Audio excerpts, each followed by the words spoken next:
ko Agataliikonfuufu tuze tukulaga embuzi ya David Kigunga abidde mu kyalo Nacha Florence mu kooti Kacere olw'okulemera amaka ge ng'ate mukwenga yeekwasa nti yamulimba n'atuuka n'okumuza n'omwabadde abana mu bbanga lya myaka 35 olw'okumukweka tibaali beddira omuziro gomo.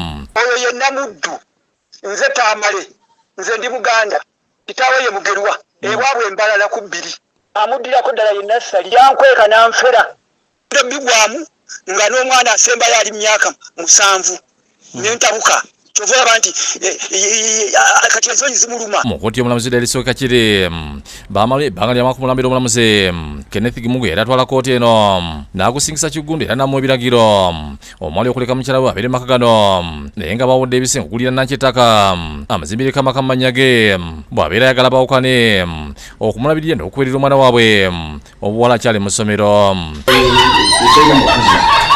N'amulagira agenda akulira omukyala ekyapa nga kiri mu mannya ge aga Nankya Justine. Bino Kigundu yabizimula kyokka n'ajulira mu kkooti Nansana ng'awakanya ensala y'omulamuzi ng'omusango tegunnaba olunaku lwakulirizibwa okuwukamulugunya akwata amaka yagasizza katale ng'ayagala gatonde obukadde 750. Ali mu kkooti ebintu tebinnagwa ate amaka agatadde katale ate omukazi mwasula. Tuyina obweraliikirivu ti amaka basobola okujja okugagula nga bwe yagatadde katale ng'ate omukyala tannaba kufuna bwenkanya. N'abakyala we kakiri babiri Saturina agamba nti balambula akayumba Kigondo kagamba nti yagula kyokka nga mannya ng'asomayo ng'omukyala tasobola kabeeramu n'abaana byazaala ate nga kali wala.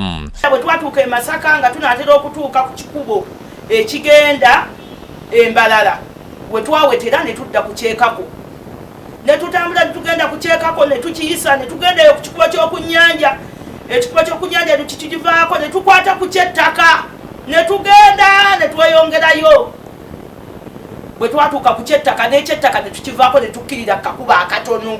Omulamuzi yamulagira angulire ewantu kubanga era kirina kuba kyapa mu mannya gange alabirire omwana tugenda okulaba ebipapula byajjayo biri mu mannya ge gyatututte tetutegeerayo. Agamba nti bonga abakulembeze tebayinza kukkiriza kulaba nga munnaabwe anyigirizibwa.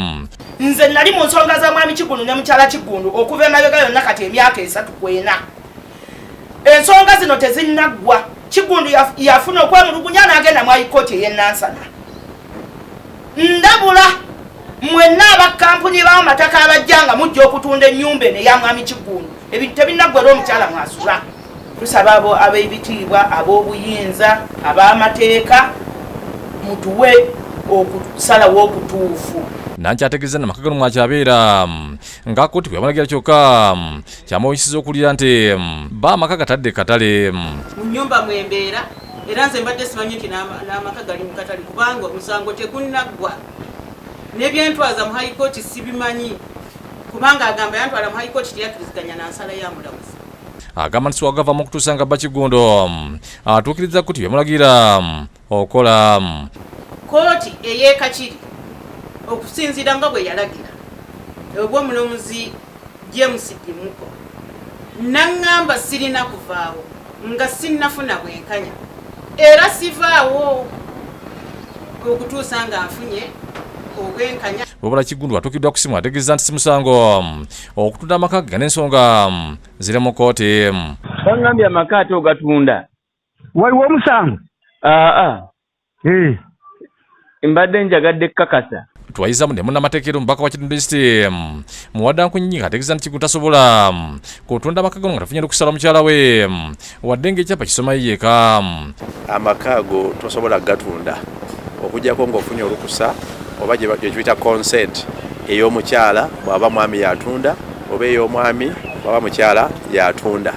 Amaka gye twandise residential home bwe kiri mu tteeka essaawa eno Kizawire yakusakidde ggulo ku Bukedde TV.